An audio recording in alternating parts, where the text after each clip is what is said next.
in my past experience in a large telecom conglomerate, we would spend a lot of time understanding our employees by personas. We'd use data science to figure out, what similarities and differences they have. And only then is really when you can start thinking about solutions. Welcome to Broken Benefits. I'm your host, Lee Lewis, and this is a podcast where we learn from top employer experts on how to fix our broken benefits to save lives, save dollars, and save your talent. Hi, welcome to Broken Benefits. I'm your host, Lee Lewis, and so excited to introduce today's guest.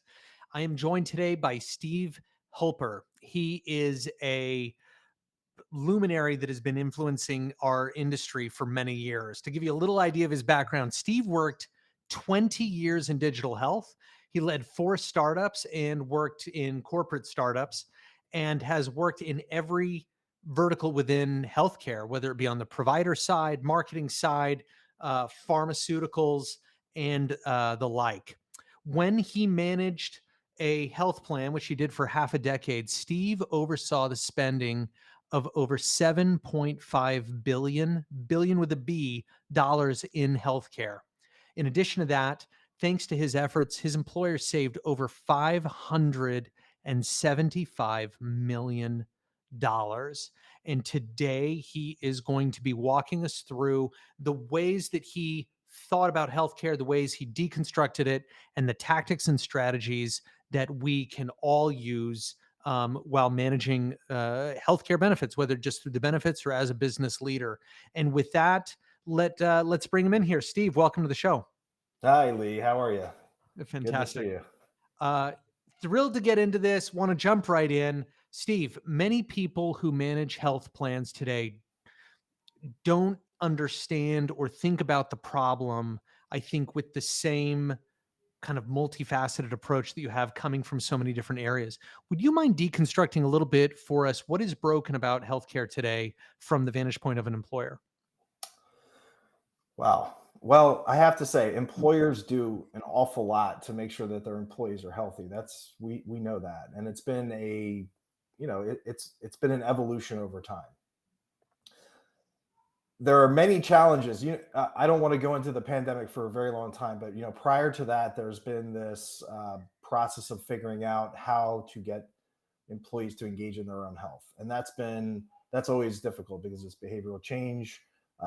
People are set in their ways, and there's only so much you can do as a benefit provider. So, really getting understanding the client is probably the most important thing. So, for example, in my past experience in a large telecom conglomerate, we would spend a lot of time understanding our employees by personas. We'd use data science to figure out, what similarities and differences they have.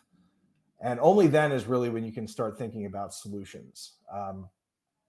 You know, Someone who works in one business unit and we'll just say they stand all day is going to be very different than someone who's in a media role or someone who's in a customer facing role. So those things they add characteristics that people often overlook. So really getting to empathize with different groups of people and spending time with them is probably the most important thing. And I don't know how much time people spend doing that, but it's really advantageous if you're going to try to customize healthcare for everyone. Yeah. What was the biggest surprise that you stumbled into while you were learning about this? Because I think I sort of take it for granted that I know who people are and how they operate. And I'm sure Yeah. you probably had some of those same biases, but once you got the data, what were some of the surprises and how did they impact the way that you managed the healthcare? I think the surprise is if you actually go into the field and speak to people one on one. We used to do, in our team, we had a research team within our innovation product team. So we would actually have team members that specialized in health engagement. They would go interview people. They would use, traditional market research approaches like, interviewing one on one and doing surveys, et cetera. But the most important thing was getting face to face with people. And what's most surprising to me is actually when you start asking questions about how they've experienced the health plan or a specific provider, or even on the financial side, you'll start to hear individual stories that come surface.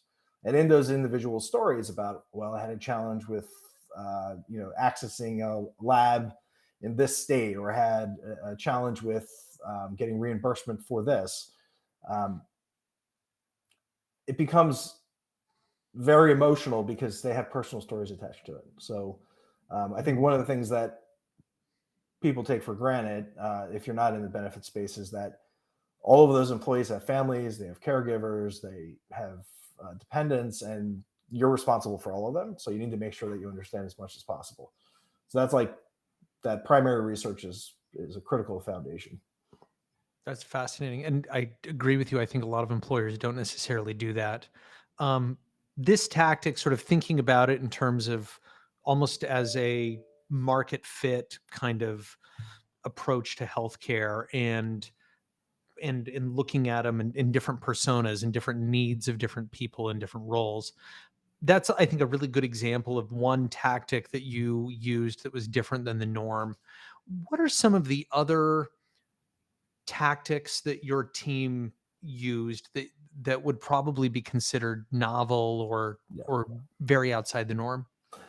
So we talked about research. I think the second part of that strategy is really heavily focused on data science. So our data science team would look across a variety of data sets. So whether it's the health plan, the pharmacy plan, disability, retirement, and we'd be looking for things that are cues within our overall population. I mentioned personas before. So if you can kind of abstract what your population looks like, search for common concerns, you can do a better job at making sure you have solutions that fit the majority of people's needs.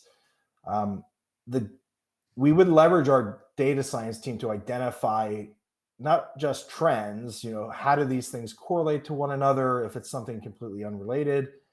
So for example, some findings that are interesting are, people with low 401k balances have a lower tendency to go out on disability because they can't Huh. afford to do a hardship withdrawal, um, or take a loan out. So that's an interesting thing that you may not think about, but it's impactful nonetheless when you think about the full story. And then remember, I mean, we're all, if you're in this profession, you're really focused on emotional, financial, and physical well-being. That's super important, but it's also super important to cut across those and look at the intersections between them all. What made your team different from a typical benefits team?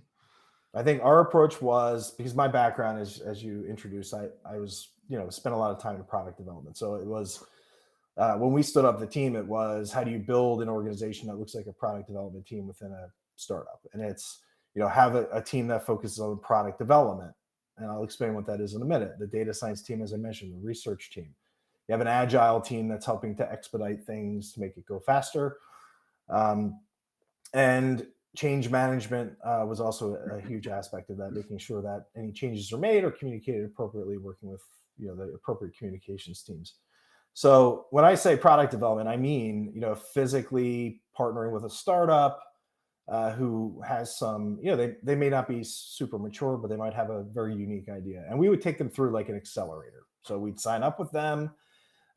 We'd figure out what their base product is and uh, how our team members would use them.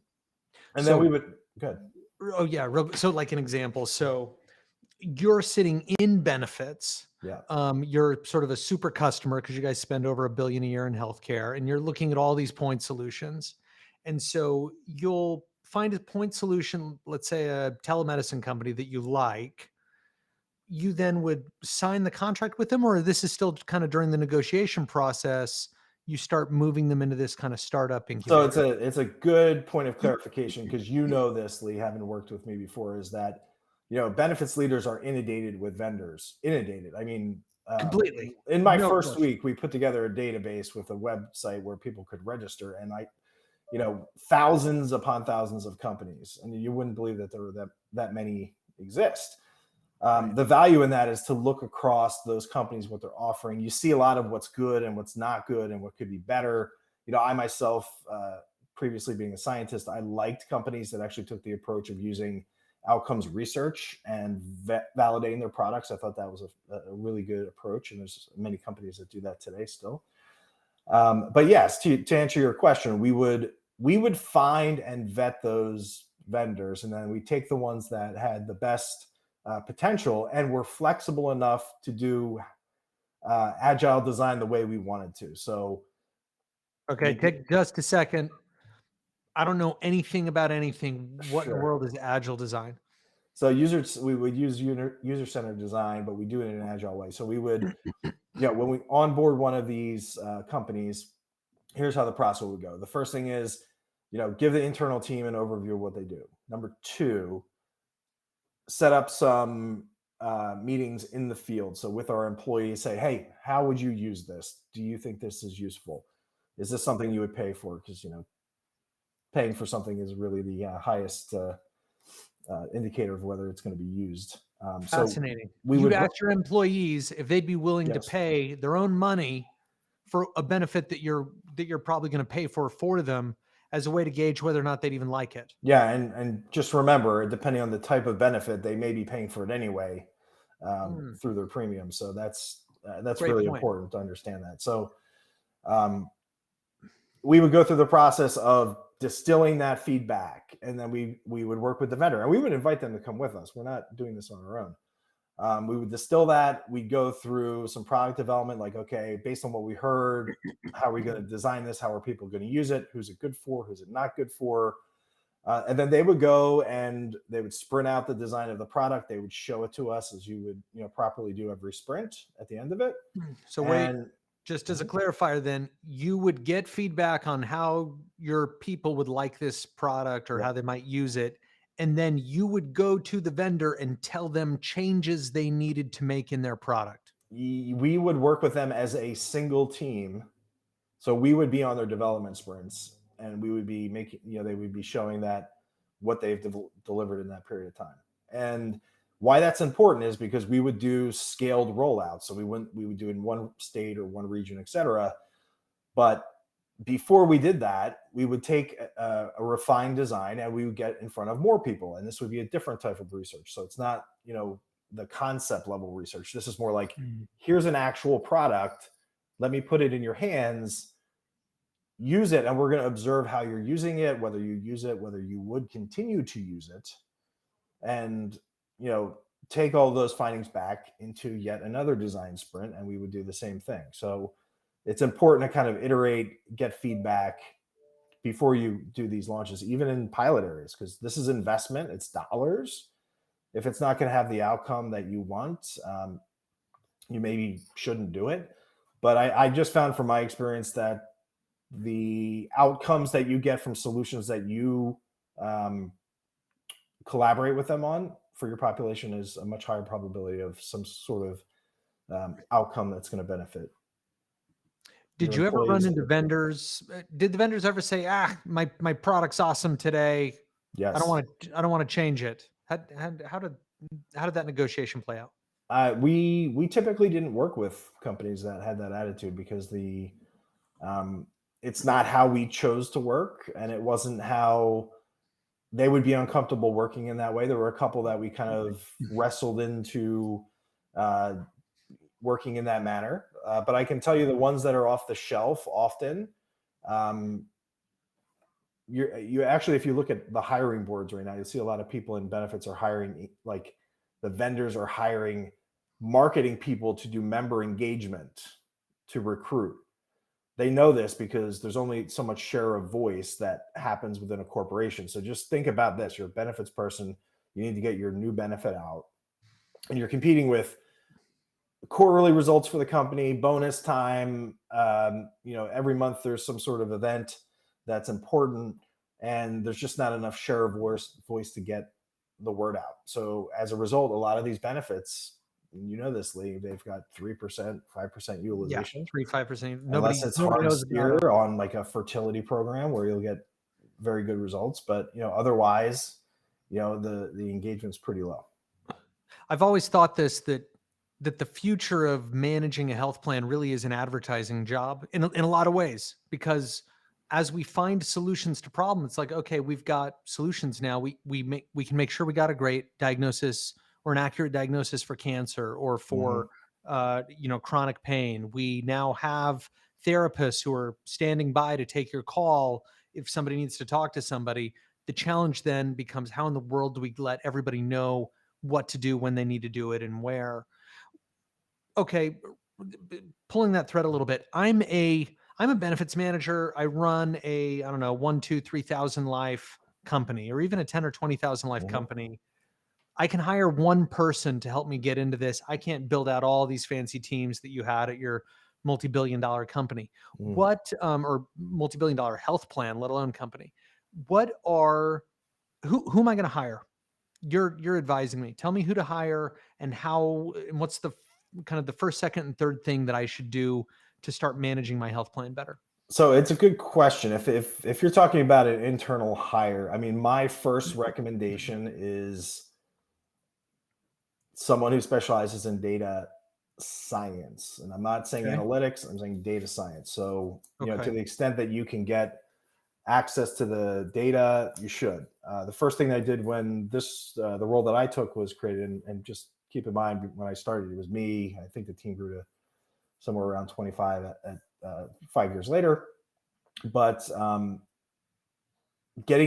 understanding the data architecture was the first task. So, where is it? Can I access it? What are the regulatory constraints about use of it? And do we have an environment to change or manipulate it? So, to me, that's like first and foremost, because without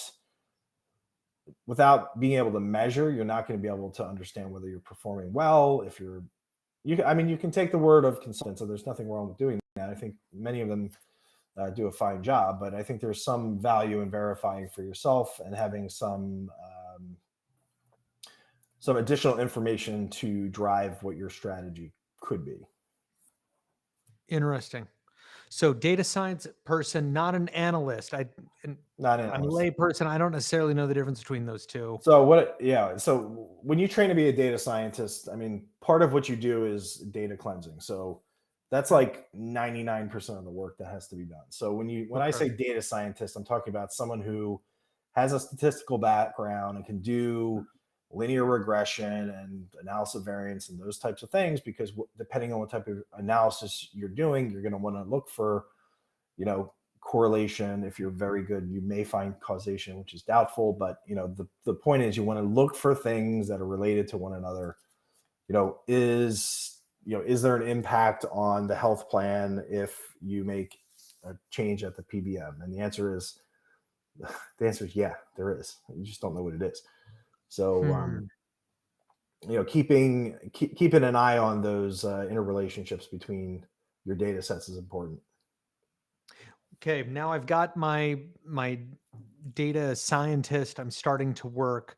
What are the first steps I'm probably going to be taking? Let's assume that I've got a large enough sample size. Maybe we increase it to 10,000 or more Mm. people, to where at that size, everybody has the same problems, right? Wildly different problems are for small sample sets. Every huge employer has the same problems.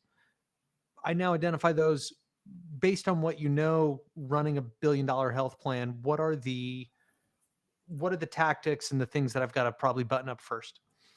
Well, I quickly said data science, but I will tell you that if you're in a firm that doesn't have benefit administration is a huge thing. So if you don't have that outsourced, if you don't have that in control, if your benefits team is handling escalations, and if they're handling executive escalations, I mean, that Mm, takes a lot of time and care. So you have to, when I quickly say data science because it's something I'm interested in, I say that from the perspective of wanting to advance forward, right? So, um, returning to your once you've got the question, basics covered, like we're assuming that we've got basic areas covered. yeah. And could you remind me of your question, Lee? Yeah. So now we've got our basic items covered. In terms of the administration, we're not just running around like Mhm. firefighters all day. Uh, we've hired our data scientist. We're now, I guess, getting our data from the insurance carrier and the PBM, and we Mhm. now have access to our data, and we're beginning to sort through it and look at the opportunities and options are there. What are some of the likely initial steps that we're going to be taking to manage our health plan and start saving significant dollars to try and get our trend down to zero? So I think this has to do with part of where this comes from is because I've worked in, as you know, a variety of different healthcare positions and Right. worked in oncology and diabetes and asthma and a bunch of things. So I think, to the extent that it's always good to have some medical help. I will say that. So if, we were fortunate enough to have a chief medical officer who is wonderful and he could help the team kind of determine, okay, what are the high cost conditions? You can do this with a little research too. What are comorbids? So, if someone has diabetes, what's the likelihood of them having hypertension? So it's really kind of familiarizing yourself with the overall health of the population and figuring out if there's anything there. Now, I will say, Lee, and you and I have spent a lot of time talking about PBM strategy, is that, I look at what you can do with a PBM as a lever that highly controls the cost of the health plan. So I'm just assuming a situation where the PBM and the health plan are separate, but Yep. And they those. should, I think that's the best practice to say, Mhm. look, if you've got your PBM and your carrier all kind of bundled together, that is not best practice. Those should be separated out. Mhm. Um, So when we talk about just let's be people for a second here. So, Lee, do you go to the doctor's office every week? no, No. Okay. If you're on a medication, do you take that every day? probably yes. Probably. Okay. So just as a baseline, most people are interacting with healthcare without knowing it. Maybe they exercise. I consider that a form of healthcare. Sure. But medication is really front and center for a lot of people. It's kind of, I don't necessarily view myself as ill every day. I feel like I'm living with something Yeah. that I just have to deal with, and it's just part of my life. It's just one little thing. So when I look at opportunities to engage, I look at the PBM. So it's, this is where we're gonna have the most impact, the most touch points. So, there's navigation services that are emerging right now that I personally believe are wonderful, and part of that has to do with my personal story. I have Crohn's disease, and it was very difficult for me to get on a path that works. I'm on a biologic with some other small molecule products that actually helped me, but that took 3 years of pain. Hmm. So, to me, I often look empathetically at, like, let's think about people that are newly diagnosed on some condition, or not newly diagnosed. They're hypothetically diagnosed, and are they on the right treatment? Because those people, here's what's going to happen. If they have a condition where they're going to get sicker, you got a disability problem, or an absentee or a presentee problem. That's right.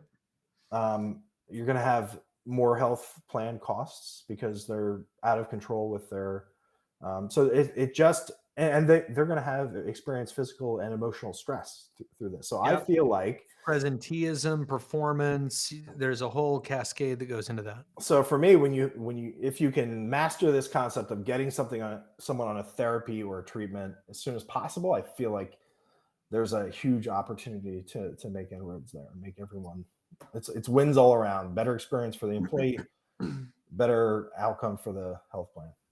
Yeah, but my PBM does all that for me already today, right? Like they do all Do that they? today. I would probably not, right? I mean, PBMs, No, I mean, if that were look, being done, 80% of the market, 85% of the market is with 3 PBMs. So by logical extension, if all 3 of those were doing a good job, everyone would have experienced, yeah, but we all you need know experience. this. The PBMs are financial instruments, so it's, yes, they help people get medications. Yes, have they done a better job at getting mail order to people? Absolutely. Have they done a better job of saying, well, here's a 90-day supply, so you get a little discount? Do people appreciate that? Yes, they do. But at the end of the day, that's for kind of routine, maintenance. So what do you do for these other circumstances where people need a little extra help, or they're confused, or they're not on the right medication set? I mean, I personally feel like there should be more, to the extent that it's valuable, that laboratory results are more tied into how the PBM operates. So if I have a disease and my serum sedimentation rate is off, that means the doctor should know that, but shouldn't they get an advanced knowledge that your medication might not be working? 100%. Hard to deliver, but Yeah. that's exactly right. Okay. So switching gears just a tiny bit, I want to highlight something. This was published about your work. The New York Times said that the work that you did, well, first they named they named your team the most innovative employer healthcare group in the United States. Mhm. Secondly, it was reported that you had effectively 1% trend for 7 years. I'm guessing that's where that 575 million in savings comes Mhm. from. I want to be sports announcers after the game, breaking down touchdowns, turnovers, completions, etc. I want you to take that $575 million of just free EBITDA that you created. I can't imagine how much value that created for shareholders. Can you break that down? Where did that come from? How do we break those numbers out into the areas that were big opportunity, so that maybe me as a benefits manager out in the field, Yeah. I could learn from that and emulate what you did? Yeah. So firstly, I can't, I can't do anything but acknowledge that, I was fortunate enough to work for Sean Levitt he was my mentor and friend. And he's a wonderful person all around. And I think many people in this industry know who he is. Yes. Um, and, you know, through his eyes, he saw the benefit of making sure that you put employees first. And in Mhm. doing so, the strategy that he employed was if you put employees first, the outcomes will materialize. So strategically, the way that we thought about things was based on that kind of aspirational mission statement, which is do the right thing and the impact's going to follow. So, you know, part of when you think about what we focused our time on, it was this balance. So yes, the cost matters. Do not we do not disagree with that. That's firstly. Right. Secondly, our employees and their families and dependents matter more, right? So Yes. Oh, and to clarify on this, that 575 million, that's not just raising copays and deductibles. no, in That fact, was Oh, go ahead. yeah, Yeah. in fact, that Like was you said, this is critically important that because was most people never are saying, done. "Yeah, Yeah, and that was never done. We did not have a high deductible health plan first. I mean, let's you start with that. did not have a high deductible health plan, No, and you did not get savings by increasing deductibles, premiums, no, copays." no. You got 575 million out of the system, presumably from taking that from big pharma and hospital administrators or something. Yeah. I don't know, but reducing consumption that was wasteful and unnecessary. So we were fortunate enough to have a team that looked at all of these aspects as related. So if we made a change it's interesting you say that. Are we increasing copays? Are we adding this or that? Um, we our investment strategy was we will remove copays for certain medications for chronic diseases, and in doing so save money, not cost money. Because if you study the problem, that these preventive medications actually provide more value, and you take a longer term view of this, which we always forecasted forward to make our investments make sense. So we would look at the epidemiology of our population, the health at large, and we would say, well, what does this forecast forward look like if we make this change? And that's how we would model any changes we would make. We did not take things away. I will say one of the things that, there's a bunch of companies right now that do navigation. Navigation is important. Um, it's not the only thing that helps, though. As I mentioned before, the virtual care, on-site clinics, all of those things are a piece of the puzzle. So one other thing, Lee, the way we viewed it as the network. So you can view a network pretty narrowly. You can say, okay, the network are the providers that work for the health plan, or ultimately work for us through the health plan. Mhm. Or you can say the network is all of this stuff together. So it's the clinic that's on your site, it's the telemedicine provider, which we had prior to the pandemic, which was still important and useful. And then how do you optimize that network? So, why do you do an on-site clinic? Well, some people do it because of convenience, but some people actually Right? say if you have high quality primary care, and I know you and I agree on this, is Totally. that the step down to specialty, the referrals, the higher quality referrals that you get, the better you'll be. So it's stopping that cost before it starts, getting people on the right path, giving them convenient access to care.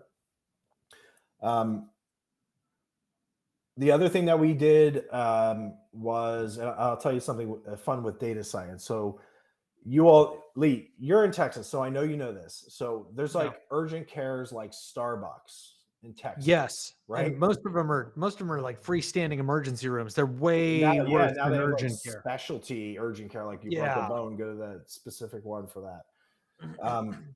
So one of the things that, if you look at the emergency room, I think every employer at some point, or maybe still does, has either admissions or hospital readmissions challenges. Now, we don't want to forget the Obama administration actually put a hospital readmissions reduction program in place. So Yeah. there was some actual, at least from the Medicare perspective, there was some trend to fix that. Now, Right. here's what happens though. So as a business, the hospitals know that reimbursement's shifting because, okay, I don't want you to go experience this very expensive emergency room visit. So what happens is they say, okay, well, we're going to take our same emergency room physician group and we're going to make an urgent care that is it's a lower cost to operate, but we're going to staff it with the same physician group, which is what they do, right? Right. So ultimately what happens is the employer says, okay, I want you to navigate to urgent care. They teach people through communication, they're navigators, Mhm. telecommunication, et cetera, Urgent care, not ER. That's right. plan design. So that's been, I think, effective, although in some areas it's still the go-to. So I mean, some of that has to do with access to care, some of that has to do with culture in the area. So there's not much you can do there. So one of the analyses that we ran was we were trying to figure out through process mining. Now, process mining, if you're not familiar, is taking data with timestamps and dates. Okay. And what you do to that is you start to manipulate it in a way that I'm going to create a journey for someone who has that needs a knee or a hip replacement, Okay. or someone who has cancer. So we ran these two side by side. And one of the things that's fascinating is that what we found is, now these are like statistical manifestations of employee journey. We would map someone who's living with cancer. And what we noticed was that they would always go back to primary care, and the primary care doctor would be the facilitator of all these other complicated things. Hmm. Is that true in practice? The claims say that that's true. Now, Okay. are they going to a academic medical center that has a primary care doctor as part of that, and it's part of a cohesive care plan? Perhaps, but that's not the that doesn't happen everywhere. So we looked as well as someone with musculoskeletal issues. So what we noticed there is that, first of all, no primary care doctor is Hmm. involved. There's a lot of anesthesia, and that's Hmm. coded as injections and stuff like that for Right. it's not someone getting a knee replacement, it's someone kind of not getting a knee replacement. You see other radiology. So we started to look at this and we're like, why is radiology happening before specialist visit? How's that even possible? The plan design says that that's not possible. So what we Yeah. found out was, this is somewhat speculation, but what we hypothesized was that, because urgent care has more and more services, that they're essentially circumventing the fact that they had to see multiple, a Mm. specialist prior to. So they would go to urgent care, essentially that doctor would classify as a specialist to get a referral into the network. So I tell you that long-winded story to say the industry is always changing, and the Wow. providers are going to do things that are in their best interests, and the health plans are going to do the things that are in the best interests. And it's really incumbent on benefit professionals to pay attention to the market at large Yeah. and make sure that you're doing what you can to stay one step ahead. Did most of your peers who were managing health plans understand that hospitals, carriers, consultants, the way those industries are set up, they are adversaries and have contradictory aligned or misaligned incentives?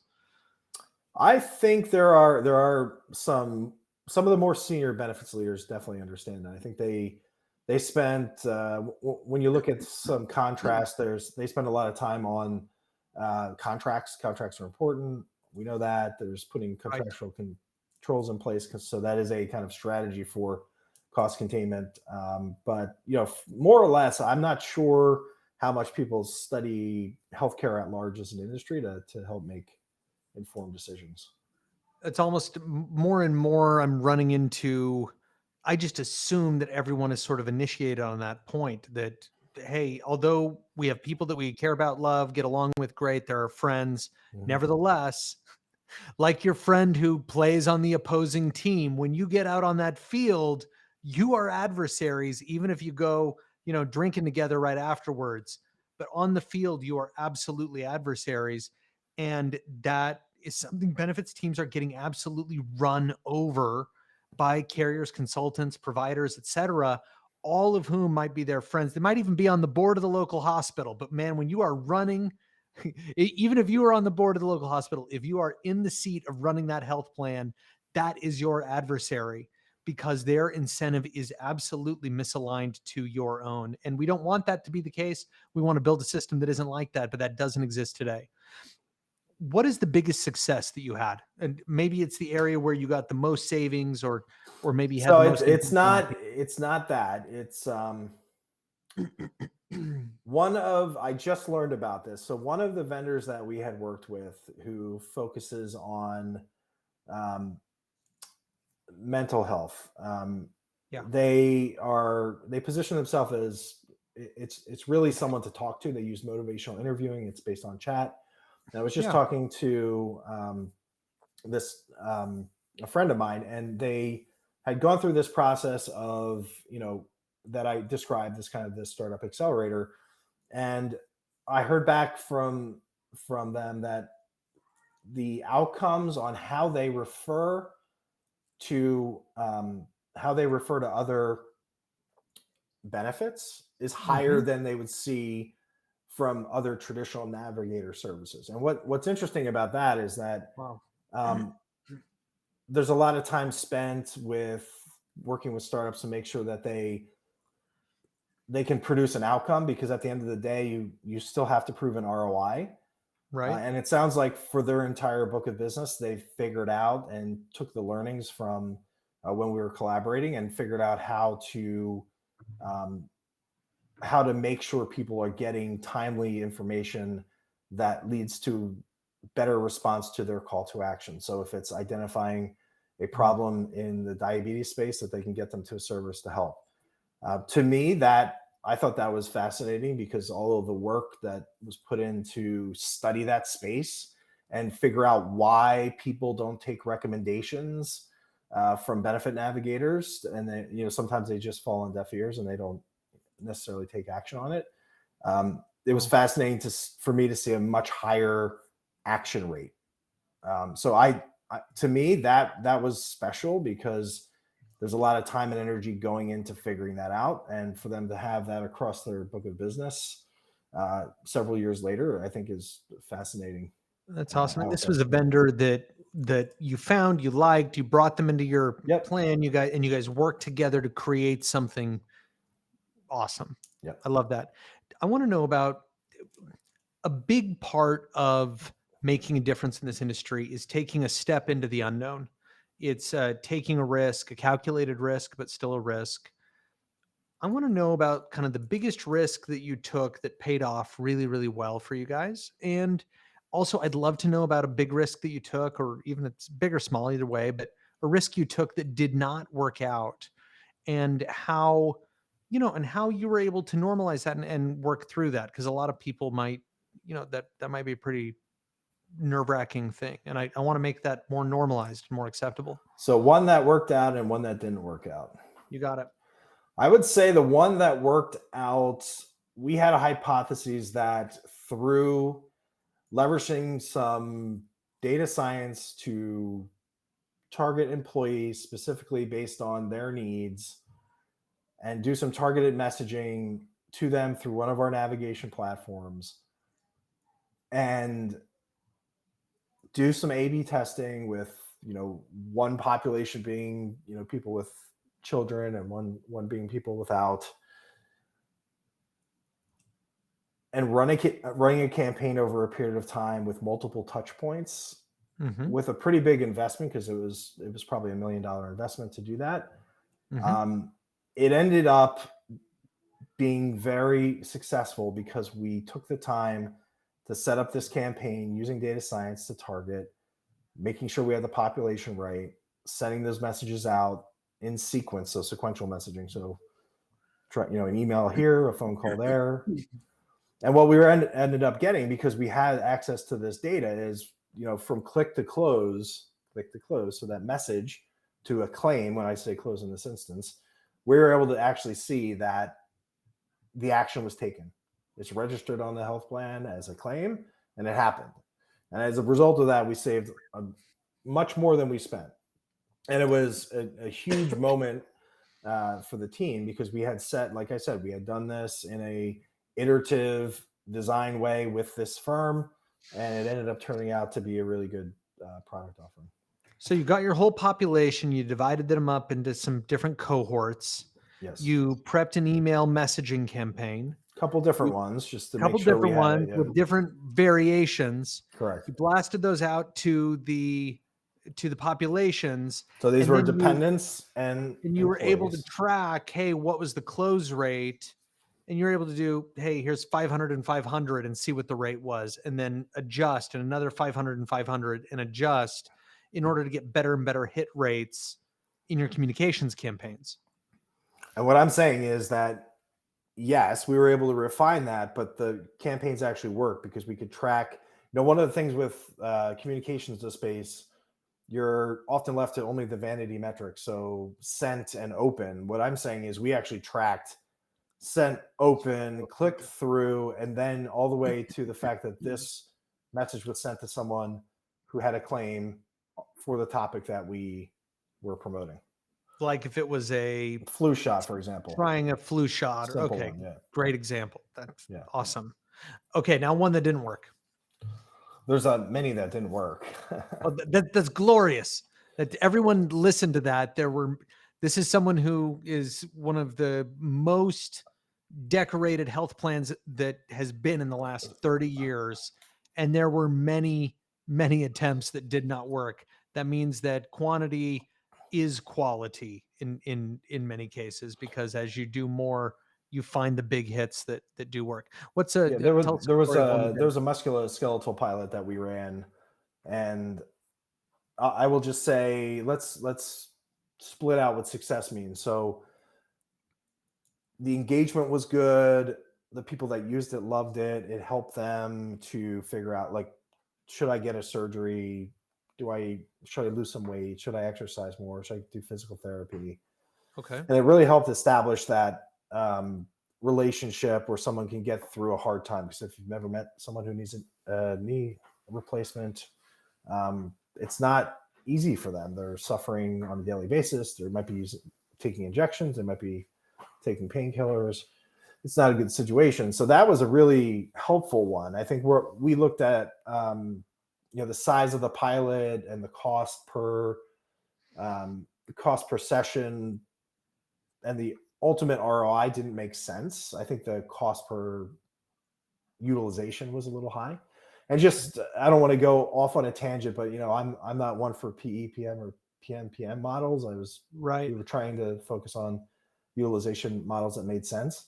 That's right. I have to say, we may have failed in this case, where other people may have said this is completely fine because they're going to do a PMPM and they'll be fine with paying that amount, but we were pressing for more of a utilization model. Right.